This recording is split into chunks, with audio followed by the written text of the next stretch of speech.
வணக்கம் நண்பர்களே. நீங்கள் இன்னைக்கு ரொம்ப ஆவலாக எதிர்பார்த்துருக்கிற வீடியோ இதுவாக தான் இருக்கும். ஜனநாயகனுடைய உலகளாவிய வசூல் நிலவரம் என்ன அப்படிங்கிற சில தகவல்கள் கிடைச்சிருக்கு. அதில் நிறைய பொய் தகவல்கள், ஒன்று ரெண்டு மட்டும்தான் ஓரளவு நம்பக்கூடிய தகவல்கள். இந்த தகவல்கள் ஒரு பக்கம் இருக்கட்டும்னு சொல்லிட்டு நம்மளுடைய சோர்சஸ் இருக்காங்க, உலகம் முழுக்க இருக்காங்க. சோர்சஸ்ன்னா நண்பர்கள் தான் மிகப்பெரிய சோர்ஸ். அதில் நிறைய நண்பர்கள் திரைத்துறையோடு தொடர்புடையவர்களாக இருக்காங்க. குறிப்பாக இந்த தியேட்டர் பிஸ்னஸ் இருக்க இதில் தொடர்புடைய நண்பர்களாக இருக்கிறதுனால நமக்கு அந்த ஃபஸ்ட் ஹேண்ட் இன்ஃபர்மேஷன் சொல்கிறாங்களே அந்த தகவல்களை அவங்க தராங்க. என்ன உண்மையான நிலவரம் அப்படிங்கிறது அவர்கள் மூலம் தெரிஞ்சுக்க முடியுது. அது ரஜினி நடித்த படமாக இருந்தாலும் சரி, அஜித் படமாக இருந்தாலும் சரி, அல்லது வேறு யார் படமாக இருந்தாலும் சரி, உண்மை நிலவரம் என்ன அப்படிங்கிறத அவங்க சொல்லுவாங்க. அப்படித்தான் நம்ம ஜெயிலர் பற்றிய உண்மையான வசூல் நிலவரங்களை சொன்னோம். அதே போல் வேட்டையன், கூலி இந்த படங்களுக்கெல்லாம் உண்மையில் என்ன நிலவரம்ங்கிறத எந்த விதமான ஒளிவு மறைவு இல்லாமல் அல்லது கூடுதலாக நம்ம நீட்டி முழக்காமல் இருக்கிற விஷயத்தை மட்டுமே நம்ம பகிர்ந்துக்கிட்டோம். இப்போயும் அப்படித்தான் நம்ம செய்ய போகிறோம். அதற்கு முன்பு இந்த படத்துக்கு இங்கே என்ன ரெஸ்பான்ஸ் இப்போ இருக்குன்றதையும் தெரிஞ்சுக்கணும்ல. ஃபஸ்ட் டே நீங்கள் பார்த்தீங்க, ஃபஸ்ட் டே பல இடங்களில் பல்லிடிச்சது படம். திருத்தணியில் ஒரு முதல் நாள் முதல் காட்சியை ரத்து பண்ணாங்க. எந்த படத்துக்காவது முதல் நாள் முதல் காட்சி ரத்தாகி பார்த்துருக்கீங்களா? இந்த மாதிரி பெரிய படங்கள் ஒரு 10 பேருன்னா கூட பரவாயில்ல, ஃபஸ்ட் டே ஃபஸ்ட் ஷோ ஓட்டி ஆகணும்னு சொல்லி ஓட்டுவாங்க. ஆனால் திருத்தணியில் ஒரு தேட்டரில் ஆடலை. ஒரு ஆள் கூட ஏதாவது ஒரு படத்தில் கோவை சாரில் சொல்லுவாங்க, ஓசியில் கூட ஒருத்தனும் கூப்பிட மாட்டேன்றான்ட்டு. அந்த மாதிரி ஓசியில் கூட கேட்டு யாரும் டிக்கெட் கேட்டு யாரும் வரல. உடைய விளைவு தியேட்டரில் முதல் அந்த ஷோவை கேன்சல் பண்ணாங்க. அன்று நாள் முழுக்க அந்த படம் அந்த தியேட்டரில் ஓடலை. ஏன்னா யாரும் பார்க்க வரல. இப்படித்தான் பல இடங்கள்ல நான் நேற்று வீடியோவில் சொல்லியிருந்தேன். சென்னையில் தான் இந்த கூத்து. சென்னை மற்றும் அதை சுற்றி இருக்கிற பகுதிகளில் தான் இந்த ரசிகர்கள் கூட்டம் பிளாக்ல டிக்கெட் விற்கிறது, அல்லது டிக்கெட்டை மொத்தமாக பிளாக் பண்ணி வச்சு விற்கிறது. அந்த கட்சியினுடைய நிர்வாகிகள் குறிப்பிட்ட தியேட்டர்களை போயிட்டு முற்றுகையிட்டு அல்லது அவங்ககிட்ட முன்கூட்டியே சொல்லி கணிசமான டிக்கெட்டுகளை வாங்கி வச்சிருந்து கடைசி நேரத்தில் ரிலீஸ் பண்ணி ஒரு பெரிய ஒரு கேம், ஃபேக் கேம் ஆடினாங்க நேற்றுலாம். அது முதல் நாள் முதல் காட்சிக்கு மட்டும்தான் ஒர்க் அவுட் ஆச்சு. அதுக்கு அடுத்து ஃபுல்லாகவே வாஷ் அவுட் ஆகிடுச்சு இந்த படம்.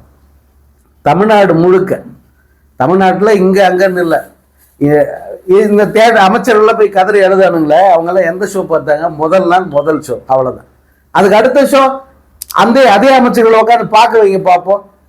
அதை விட பெரிய தண்டனை ஒன்றும் இல்லைன்னு சொல்லிட்டு தெரிச்சு ஓடி இருப்பாங்க. ஒருவேளை படம் பார்த்து ஐயோ சாமி இன்னொரு அடி பார்க்க சொல்லிட்டு போறாங்கன்னு நினைச்சு எழுதாங்களே என்னவோ நினைத்து. அப்படிதான் இருந்தது. ஸோ இந்த படம் முதல் நாள் மட்டும்தான், அதுவும் முதல் காட்சி மட்டும்தான் தமிழ்நாட்டில் மட்டும்தான் சொல்லிக்கிற மாதிரி ஓரளவு இருந்தது. மற்ற எல்லா பகுதியிலுமே இந்த படம் வாஷ் அவுட் அப்படிங்கிறது தான் உண்மை. நமக்கு இதை அப்படி சொல்கிறதுனால நமக்கு ஒன்றும் லாபம் வந்துட போகிறதில்ல. ஒரு சாதகமாக சொன்னால் கூட அதில் ஏதாவது பெனிஃபிட் இருக்குதுன்னு சொல்லலாம். நான் இப்படி சொல்கிறதுனால எனக்கு என்ன ஆகிடுப்போகுது? ஸோ உண்மையை நான் சொல்கிறேன். இந்த விஜயனுடைய கடைசி திரைப்படமான ஜனநாயகம் அவருடைய கெரியர்லேயே மிக மோசமான ஒரு ரிசல்ட்டு, மிக மோசமான ஒரு தோல்வி படம். வசூலில் மிகப்பெரிய ஒரு சறுக்கலை இந்த படம் சந்திச்சிருக்கு. யார் கூட கம்பேரே பண்ண முடியாது. இவெல்லாம் ரஜினி கூட கம்பேர் பண்ணிக்கிறதெல்லாம் மிகப்பெரிய ஒரு அபத்தம். ரஜினியுடைய நிழல் இருக்க, அந்த நிழலை கூட தொட முடியாத ஒரு தூரத்தில் விஜயனுடைய படத்தின் வசூல் இருக்கின்றது தான் உண்மை. இது பல இங்கே தமிழ்நாட்டில் இப்படி சுற்றிலும் இருக்கிற மற்ற மாநிலங்களிலும் மிக மோசமான ஒரு ரிசல்ட் தான் இருந்தது. நான் நேற்று முழுக்க இந்தியாவில் இருக்கிற முக்கியமான நகரங்களிலெல்லாம் இந்த படம் என்ன புக்காக இருக்கு, உண்மையில் மற்ற காட்சி முதல் காட்சியை விட்டுருவோம், அடுத்தடுத்த காட்சிகள் என்ன அப்படின்னு பார்த்தா, மும்பையிலலாம் முதல் காட்சி எந்த தேட்டரும் ஃபுல்லாகல, பாதி கூட இல்லை, 50% கூட இல்லை. ஏதோ அந்த ஃபாஸ்ட் ஃபில்லிங்னு வாங்கல, அந்த ரிசல்ட் கூட புக் மை ஷோவிலையோ அது டிக்கெட் நியூவில் டிஸ்ட்ரிக்ட்லேயே காட்டல. அதான் உண்மை. எல்லாமே பச்சை பசேல்னு தான் இருந்தது எல்லா தேட்டர்களுடைய ஷோக்களும். முதல் ஷோவே எப்படின்னா அடுத்தடுத்த ஷோக்களுக்கு ஆட்களே இல்லை. அதே போல் இவங்க வெளியிட்ட அந்த இந்தி திரைப்படம் ஜன் நேதா நேற்று வந்து கல்யாணில், அதே போல் மும்பை அந்தேரி பகுதியில், அதே போல் சியானில், இங்கெல்லாம் இருக்கிற தியேட்டர்களில் என்ன ரிசல்ட்டுன்னு ஏன்னா பர்சனலாக சில தியேட்டர்கள்லாம் தெரியும். அந்த அடிப்படையில் போய் பார்த்தா 10 பேர் 10 டிக்கெட் கூட விற்கலைங்க முதல் ஷோவுக்கு. எது ஜன் நேதா 10 டிக்கெட் விற்கல. அப்படி எப்படி வந்து நீங்கள் என்ன வசூல் நீங்கள் சொல்லுவீங்க? இதை ஏன் இவ்வளோ டீட்டெயிலாக சொல்லிக்கிட்டு இருக்கேன்னா வசூல் கணக்குன்னு ஒன்று வந்திருக்குல்ல, அது கூட கம்பேர் பண்ண, அதுக்காக தான் இதெல்லாம் சொல்கிறேன். இப்போ மும்பைங்கிறது சினிமாவின் தலைநகரம்னு வச்சுக்கலாம். மும்பையே அப்படின்னா மற்ற பகுதி தான் மும்பை, புனே அல்லது கான்பூர், இன்னும் போபால், இந்த மாதிரி இன்டீரியராக இருக்கிற இந்தி பெல்ட் சிட்டிஸ் எல்லாம் இருக்குல்ல, அங்கெல்லாம் வந்து சுத்தமாக வந்து வாஷ் அவுட் இந்த படம். 10 டிக்கெட் கூட ஒரு ஷோக்கு விற்கலன்னா அது என்ன, நீங்கள் என்ன கணக்கில் எடுத்துப்பீங்க? ரெஸ்ட் ஆஃப் இண்டியான்ட்டு இவங்க ஒரு ஃபிகர் சொல்லுவாங்க. அந்த ஃபிகரோட உண்மையில் நடந்தது என்ன, உண்மையில் புக்கானது எவ்வளோங்கிறத இதையும் கம்பேர் பண்ணி பார்த்துக்கோங்க. அதுக்கு தான் இந்த டீட்டெயில் எல்லாம். சில பகுதிகளெலாம் இந்த படம் ரிலீஸே ஆகலை. நார்தன் மோஸ்ட் ஸ்டேட்ஸு, அதே போல் ஈஸ்டர்ன் ஸ்டேட்ஸு, இங்கெல்லாம் வந்து இந்த படம் வந்து ரிலீஸே ஆகலை. அதனால் வந்து இதை பெருசாக வந்து நீங்கள் எதிர்பார்க்காதீங்க. இந்தியாவில் இந்த நிலை, உலகளவில் என்னன்னு ஏற்கனவே சொல்லிட்டேன். அமெரிக்காவில் வந்து டோட்டலாக இந்த படம் வாஷ் அவுட் ஆகிடுச்சு. அதே போல் கனடாவிலேயே வந்து மிக மோசமாக பர்ஃபார்ம் பண்ண விஜய் படம் இதுதான். பிரிட்டனில் கேட்கவே வேணாம், அங்கேயும் வந்து இந்த படத்துடைய ரிசல்ட் வந்து பப்பரப்பேன் ஆகிடுச்சு. ஆஸ்திரேலியா உள்ளிட்ட பல பகுதிகளிலும் படத்தை பார்க்க ஆள் இல்லை, அதான் ரொம்ப முக்கியம். படத்தை பார்க்க ஆள் வரல, அப்புறம் என்னத்தை நீங்கள் பாக்ஸ் ஆஃபீஸ் கணக்கு சொல்லிட்டு இருப்பீங்க. ஸோ இது வந்து இந்த படத்தினுடைய சினாரியோ முதல்ல சொல்லிடுறேன். இப்போ இந்த படம் என்ன வசூலிச்சிருக்கோம், ஏதாவது ஒரு நம்பர் சொல்லி தொலை அப்படின்னு சொல்லிட்டு கேட்குறீங்கல்ல. இந்த படம் நான் எவ்வளோ வசூலிக்கேன்னு நான் ஏற்கனவே சொல்லியிருக்கேன், அதுக்கப்புறமா வரேன். இப்போ வெளியாகி இருக்கிற சில டேட்டாஸ், இது வந்து அஃபிஷியல் கிடையாது, அன்அஃபிஷியல் தான்.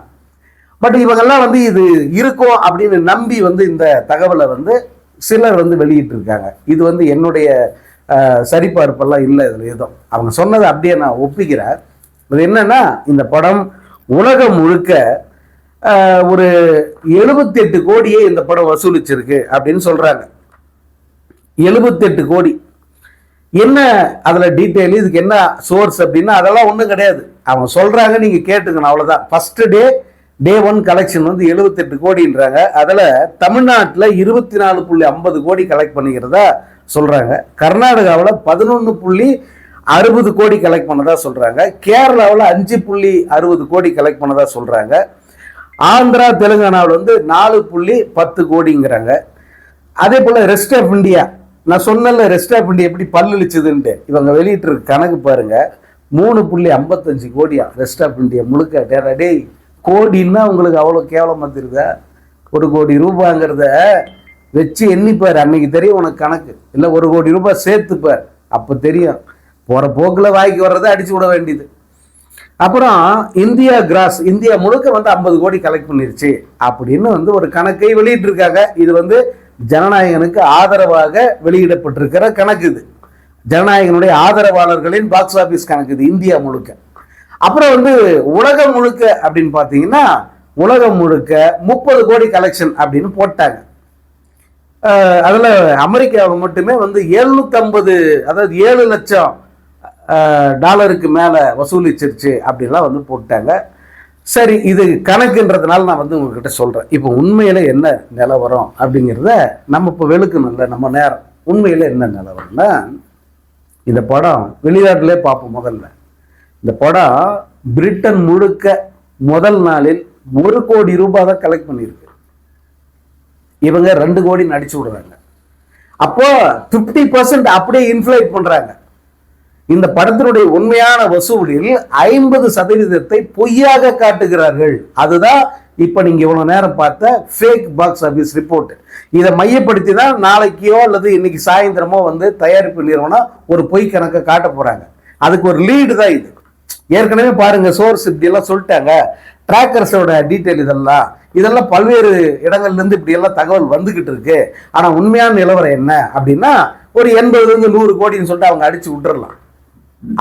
அப்படி அடிச்சு விட ஏதுவாக வெளியிடப்பட்டிருக்கிற ஒரு டுபாகூர் கணக்கு தான் இந்த 78-80 கோடிங்கிற வசூல் கணக்கு. உண்மையில தமிழ்நாட்டில் இந்த படம் என்ன வசூல் பண்ணிச்சு அப்படின்னு பார்த்தீங்கன்னா 19 கோடி வரைக்கும் தான் சொல்றாங்க.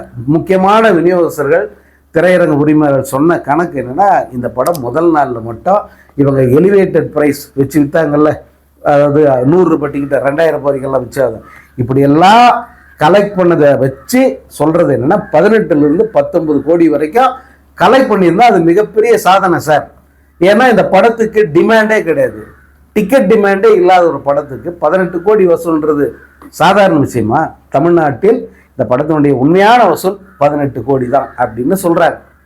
சரி, அதுக்கு அடுத்து கர்நாடகாவில் தான் அதிக வசூல். ஆனா கர்நாடகாவில் இவங்க காட்டுற கணக்கு பொய் அப்படின்னு சொல்றாங்க.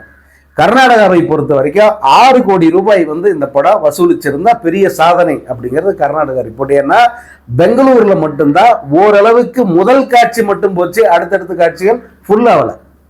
அடுத்தடுத்து எந்த காட்சியுமே ஃபுல் ஆகல பெங்களூர்ல. அப்போ ஒரு ஷோ, முதல் ஷோ மட்டும்தான் சுமாரா போயிருக்கு. மற்ற தமிழர் வாழுகிற பகுதின்னா ஆசன, மாண்டிய மாவட்டம், அதுக்கப்புறம் மைசூரு, இந்த மாதிரி சில பகுதிகளில் சுமாரா போயிருக்கு. இந்த படம் சுமாரா தான் போயிருக்கு. மீதி பகுதிகளெல்லாம் பல்லிழிச்சிருச்சு, ஆட்களே வரல. அதனால கர்நாடகாவை பொறுத்தவரை இந்த படம் மிகப்பெரிய டிசாஸ்டர். ஆனா இவங்க அதை 11.60 கோடி அப்படின்னு இன்ஃப்ளேட் பண்ணி சொல்றாங்க. நான் திரும்ப சொல்றேன், 50% ஃபேக்கு, 50% தான் அங்க நடந்தது உண்மை. அப்புறம் ஆந்திரா, தெலுங்கானா 2 ஸ்டேட்டு சேர்த்து இவங்க 5 கோடி கணக்கு காட்டுறதுக்காக ஒரு ஃபிகரை போடுறாங்க. இந்த 2 ஸ்டேட்லயுமே 3 கோடியை கூட தாண்டல அந்த படம் அப்படிங்கிறதுக்கு ஆந்திராவில் இருக்கிற பிரபலமான டிராக்கர்ஸ் அவ்வளவு பேரும் ஒத்துக்கிட்டது. இது விஜயினுடைய இந்த சமீப கால படங்கள்லயே மிக மோசமான ஓப்பனிங் இந்த படம் தான். நாங்க பெருசா நம்பணும், நிறைய ஜனங்க வருவாங்க நம்பணும். ஆனா ரொம்ப ரொம்ப கேவலமான ஓப்பனிங் இந்த படத்துக்கு அப்படின்னு சொல்லிட்டாங்க. இனி இந்த படம் செல்ஃப் எடுக்காது, இந்த படம் இனி பிக்கப் ஆகுறன்ற நம்பிக்கையே கிடையாது. திங்கட்கிழமைக்கு மேல இந்த படம் பெரும்பாலும் இந்தியாவில் அத்தனை தேட்டர்களும் தூக்கப்படுங்கிறதா உண்மை. திங்கட்கிழமையிலிருந்து நான் முன்னே சொன்னேன், திங்கட்கிழமை தமிழ்நாட்டிலே 5 காம்ப்ளெக்ஸ்ல தான் சென்னையில ஓடுது. மற்ற திரையரங்கெல்லாம் அங்கங்க ஒன்று ஓடும், அவ்வளவுதான். அப்ப தமிழ்நாட்டிலே எந்த நிலைமை, ரெஸ்ட் ஆஃப் இந்தியா முழுக்க என்ன நிலைமை இருக்கு யோசிச்சு பாருங்க. அவங்களுக்கு தலையெழுத்தா காலி தியேட்டரோட இந்த படத்தை ஓட்டணும்னு தலையெழுத்தா என்ன? அவங்க திங்கட்கிழமையே படத்தை தூக்குறாங்க. இவங்க கேரளாவை தான் இவங்களுடைய ஃபோர்ட், அதாவது கேரளா அவங்களுடைய கோட்டையா. என்னடா கோட்டை அப்படின்னு உள்ள போய் பார்த்தா 2 கோடியை கலெக்ட் பண்ண அங்க தவிக்குது இந்த படம். 2 கோடி.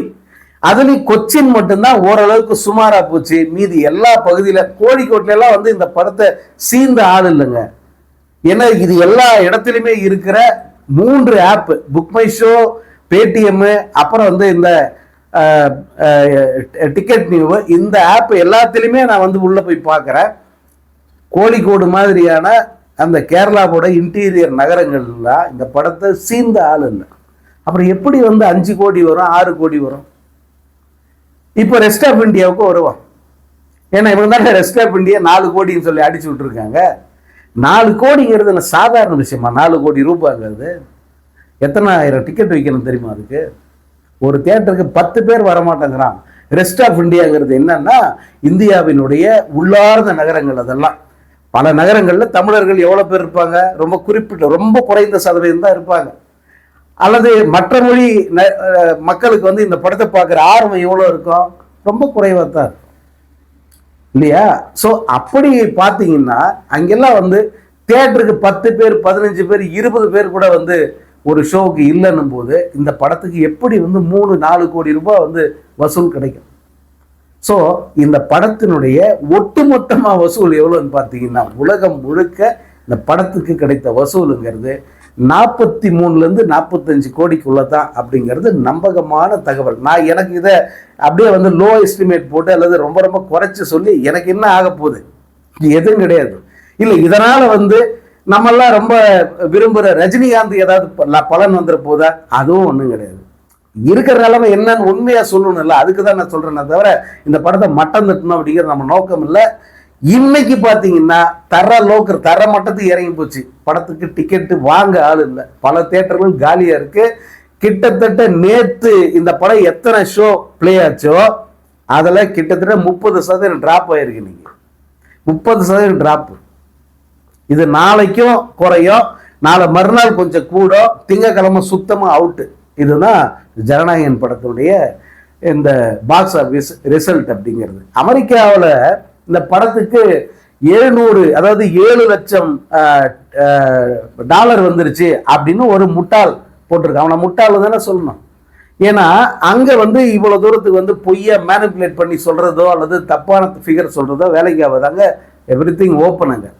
அதில் 2,80,000 டாலர் தான் இந்த படத்துக்கு இது வரைக்கும் கிடைச்சிருக்கு. 2,80,000 டே ஒன் இந்த படத்துக்கு வசூல். ஆனால் அதை பொய்யாக கிட்டத்தட்ட 1 மில்லியன் காட்டணுன்றதுக்காக பொய்யாக கணக்கு காட்டுறாங்க. இதெல்லாம் உடனுக்குடனே இந்த ரிசல்ட் வெளியே பல்லளிக்குது. மலேசியாவிலலாம் படம் பார்க்க ஆள் இல்லை. இது வரைக்கும் மலேசியா சிங்கப்பூரில் விஜய் ரிலீஸ் ஆன விஜய் படங்கள்லேயே ரொம்ப கேவலமான ரிசல்ட்டுங்கிறது இந்த படத்துக்கு தான் அப்படின்னு இங்கேருந்து தகவல் வருது. ஆக நேற்று நான் சொல்லியிருந்தேன், இந்த படம் அதிகபட்சம் 40 கோடி முதல் நாள் உலகம் முழுக்க எடுத்த பெரிய விஷயங்க அப்படின்னு சொன்னேன். அதுலேருந்து ஒரு 5 கோடி ரூபாய் அதிகமாயிருக்கு, அவ்வளோதான். அது கூட காரணம் என்னன்னா தமிழ்நாட்டில் வந்த வசூல், அதே போல் கர்நாடகாவில் கொஞ்சம் ஒரு 5 கோடி ரூபாய்ங்கிறது பெரிய விஷயம் கர்நாடகா பொறுத்த வரைக்கும் தமிழ் லாங்குவேஜில். அதனால் அது அப்புறம் அமெரிக்கா பிரிட்டன் இங்கெல்லாம் கொஞ்சம் தேறி இருக்குது. இதெல்லாம் சேர்த்து மொத்தமாகவே இந்த படம் உலகம் முழுக்க 45 கோடி ரூபாய்க்குள்ள தான் முதல் நாள் வசூல் இருக்கு. இப்போ முதல் நாள் வசூலில் டாப்ல இருக்கிற படங்களை எல்லாம் பாருங்க. முதல்ல இருக்கிற படம் கூலி, அதுக்கு அடுத்து இருக்கிற படம் வேட்டையன் தான், அதுக்கு அடுத்த படம் ஜெயிலரு. எந்த வகையிலுமே கிட்ட கூட நெருங்க முடியாது விஜய். அப்போ அந்த லியோ கோட்டு அதை தான் ஸ்கேம்னு சொல்லியாச்சு. இந்த லியோ கோட் எப்பேற்பட்ட ஸ்கேம்னு ஏற்கனவே சொல்லிட்டோம். எந்த வகையில் பார்த்தாலும் ரஜினியினுடைய நிழலை கூட தொட முடியாத ஒரு நடிகராக கடைசி வரைக்கும் காலம் தள்ளிட்டு இன்னைக்கு சைன் ஆஃப் பிரியமுடன் விஜய்ன்னு சொல்லிட்டு போறார். எங்க விஜயனுடைய ரேஞ்ச் என்ன, விஜயனுடைய நிலை என்னவா இருக்கு சினிமாவில் அப்படின்னா, அவர் சிஎம் ஆயிட்டாரு, உங்கால் ஆயிட்டாரா, ரஜினி வந்துட்டாரா, இப்படிலாம் கேட்பாங்க. அது அவர் நினைச்சிருந்தா வந்திருக்க முடியும். அவர் நினைச்சா அவர் சிஎம் ஆயிட்டு இருப்பார். அவர் தான் நினைக்கல, நீ வேணான்னு சொல்லிட்டு போயிட்டாரு. அந்த இதுக்கே வேண்டாம். சினிமா தானே பேச்சு. சினிமாவில் விஜயனுடைய சாதனை என்னன்னா 0. சினிமாவில் விஜயின் சாதனை 0. ஒரு 0வை சாதனையை வச்சுக்கிட்டு அவர் சிஎம் ஆயிட்டாருங்கிறதுனா நீங்க சாதனையா சொல்லலாம். மற்றபடி அவருடைய கடைசி திரைப்படம் அவருடைய கேரியரில் மிக மிக மோசமான ஒரு திரைப்படமாக அமைஞ்சிருக்கு, படுதோல்வி படமாக அமைஞ்சிருக்கு. உலகம் முழுக்க வாஷ் அவுட் அப்படிங்கிறது அந்த படத்துடைய ரிசல்ட்டு. தமிழ்நாட்டில் கொஞ்சம் அதை அதற்கு ஓவர் ஹைப் கொடுத்து கொஞ்சம் அந்த படத்தை முதல் நாள் பார்க்க வச்சுட்டாங்க. அடுத்தடுத்த நாட்களில் தமிழ்நாட்டிலும் அந்த படம் வாஷ் அவுட்டுங்கிறது தான் இந்த ஜனநாயகன் படத்தினுடைய உண்மையான ரிசல்ட்.